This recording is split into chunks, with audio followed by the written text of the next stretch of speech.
बिस्मिल्लाहिर्रहमानिर्रहीम। Welcome to all of you dear viewers. अस्सलाम वालेकुम हाजरीन।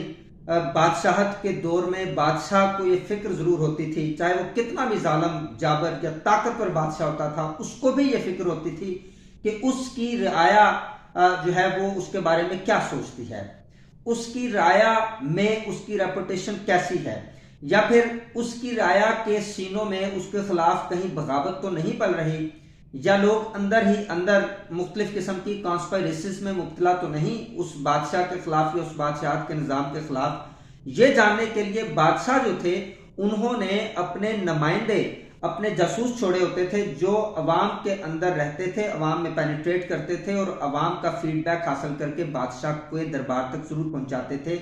और उसमें बड़ा एक कड़ा निज़ाम था, अगर किसी का फीडबैक गलत होता था तो उसको भी सख्त से सख्त सजा मिलती थी। यानी बादशाह को जो कि आम तौर पर बहुत ही मजबूत समझा जाता है, जिसके इक्तदार में किसी की शराकतदारी नहीं होती, उसको भी इस बात की फिक्र होती थी कि अवाम राया उसके बारे में क्या सोचती है। इसीलिए तो कहा जाता है कि बद से बदतरीन बादशाहत, बेहतर से बेहतरीन जो बादशाहत है वो बद से बदतरीन जमहूरियत से भी बुरी है। यानी बादशाहत किसी भी तरह से एक्सेप्टेबल नहीं है जमहूरी मुआशरों के अंदर, या जमहूरियत की किताब में बादशाहत किसी भी तरह काबिल कबूल नहीं है। पाकिस्तान एक जमहूरी मुल्क है, या यूं कह लीजिए कि इसके जो है वो कानून में लिखा हुआ है कि ये जमहूरी मुल्क है। अब है या नहीं ये अलहदा बहस है, प्रैक्टिकली मैं बात कर रहा हूं। इसके कानून में यह लिखा हुआ है कि ये एक जमहूरी मुल्क है, और जमहूरियत के अंदर अवाम की राय का अवाम का के ओपिनियन का, उसकी राय का तो बहुत ज्यादा ख्याल रखा जाना चाहिए। और पाकिस्तान की इस्टेब्लिशमेंट कितना ख्याल रखती है इसको आप अगली गुफ्तगू में देख सकेंगे। इतना ख्याल रखती है कि आज पाकिस्तान के अवाम बुरी तरह एस्टेब्लिशमेंट के बयानिए को, एस्टेब्लिशमेंट की मोहब्बत को, एस्टेब्लिशमेंट को रद्द कर चुके हैं मुख्तलिफ किस्म के यके बाद दीगरे होने वाले इलेक्शंस की सूरत में। 8 फरवरी गुज़िश्ता साल में अवाम का जो गुस्सा था वो भी सामने आया, उसमें भी इस्टेब्लिशमेंट को रद्द किया गया। और मुसलसल जो पॉलिसीज बनती आई और मुख्तलिफ अवाम के जो तासुरात थे, वो लोग जिन्हें अवाम सर आंखों पर बिठाती थी, उनकी गाड़ियों को देख के सल्यूट करती थी, उनको अपने घरों के अंदर गर्मियों में जब वो कभी नजर आते थे तो उन्हें बुला बुला के शरबत, जूस, पानी पिलाते थे, और उनका गुजरना ही, पास से गुजरना ही अवाम के दिलों को मुअत्तर कर देता था और उनके दिलों में जोश जज्बा पैदा कर देता था। आज अवाम ये अनलकीली, मैं इसको बदकिस्मती ही कहूंगा इस मुल्क की, कि आज अवाम उन्हें सलाम करना तक गवारा नहीं करती। आज अवाम उनकी तरफ देखना तक गवारा नहीं करती। उनका वो प्रोटोकॉल, वो इज्जत सब खाक में मिल चुकी है, क्योंकि अवाम जो है एस्टेब्लिशमेंट के बयानियों को रद्द कर चुकी है।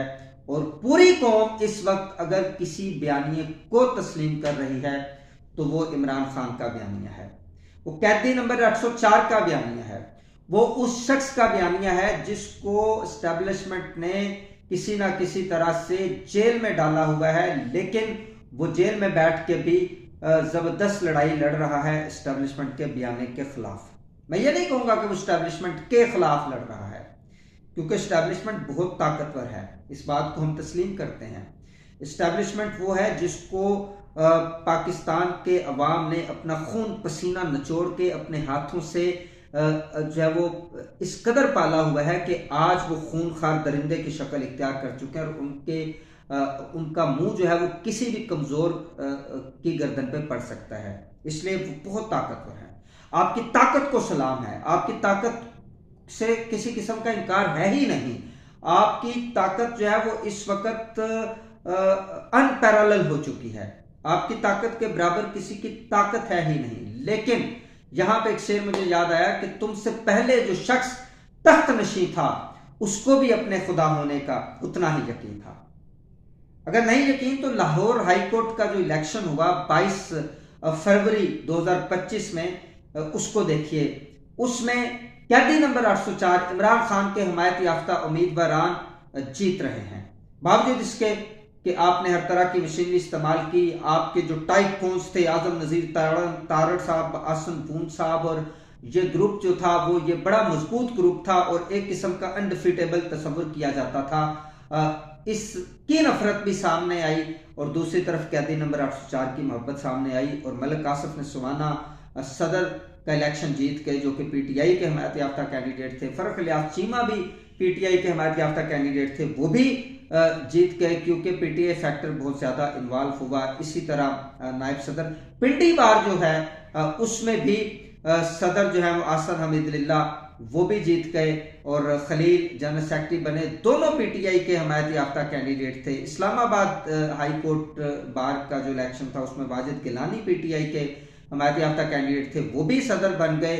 और मुख्तलिफ हाई कोर्ट के जो इलेक्शंस थे उनमें अक्सरियत पीटीआई के लोग जो थे वो पीटीआई के हमायत याफ्ता लोग इलेक्शन जीते हैं।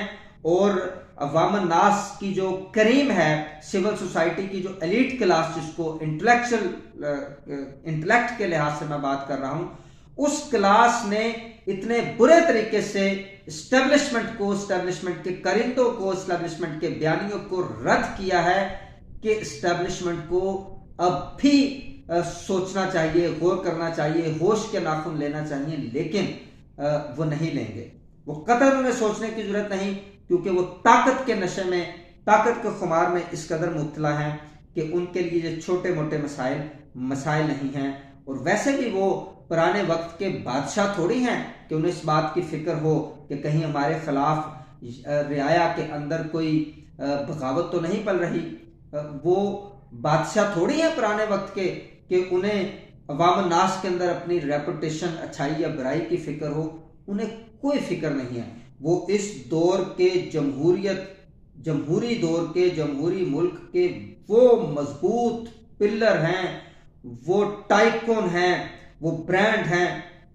ब्रांड तो खैर नहीं कहना चाहिए, क्योंकि ब्रांड तो इस वक्त कैदी नंबर 804 है कि जो अंदर बैठा है, लेकिन उसके नाम पे लोग जो है वो वोट कास्ट कर रहे हैं। बहरहाल वो एस्टेब्लिशमेंट वो जो भी है उसकी ताकत इतनी है कि उससे सोचने समझने की कोई फिक्र ही नहीं है। वो बस अपनी ताकत के नशे में चूर हैं।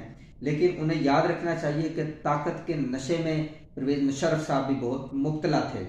परवेज मुशर्रफ जो कि जब उनका दिल किया, उन्होंने जिस तरह का ऑपरेशन करना चाहा उन्होंने किया। वो भी ताकत के नशे में बहुत मुब्तला थे, लेकिन जब सिविल सोसाइटी ने स्टैंड लिया तो फिर बड़े बड़े ताकत के बुर्ज जमीन बोस हुए। तो बहरहाल देखना यह है कि अब के बार ये जमहूरी या जमहूरियत के खोल में लिपटे हुए बादशाह साहब बहादुर जो है वो क्या करते हैं, होश के नाखून लेते हैं, सोचने, पुराने बादशाहों की तरह सोचने की ज़हमत करते हैं, या फिर जमहूरियत के नाम पर इसी तरह पाकिस्तान की बुनियादों को हिलाने में मगन रहते हैं। ये उन पर डिपेंड करता है। लेकिन याद रखें कि तारीख जो है वो कभी किसी को माफ नहीं करती। बाज़ औक़ात तलवार की नोक पे तारीख लिखवाई तो जाती है, लेकिन ऐसी तारीख कभी भी आने वाली नस्लों के दिलों में घर नहीं करती। और जहां तक फातहीन की बात है, तो दुनिया की तारीख में बहुत सारे ऐसे लोग जो बज़ाहिर वक्ती तौर पर फातह समझते थे अपने आप को, तारीख की नज़र में वो हमेशा, वो जीत कर भी, गालिब आके भी हमेशा ज़लील और रुस्वा हुए। और दूसरी तरफ जिन्होंने कुर्बानियां दी, अपना खून बहाया, अपनी गर्दनें उतरवाई, ज़लील खारी का सामना हुआ, वक्ती तौर पर तारीख ने हमेशा उन्हें फातहीन की लिस्ट में लिखा, फातहीन के तौर पर लिखा, और हमेशा वो सुरखुर हुए तारीख के कागजात में। अब ये हम पे, आप पे और हर किरदार पे ये डिपेंड करता है कि वो तारीख में किस तरफ लिखा जाना चाहता है। अल्लाह हम सबका हामी नासर हो। पाकिस्तान जिंदाबाद, पाकिस्तान पाइंदाबाद।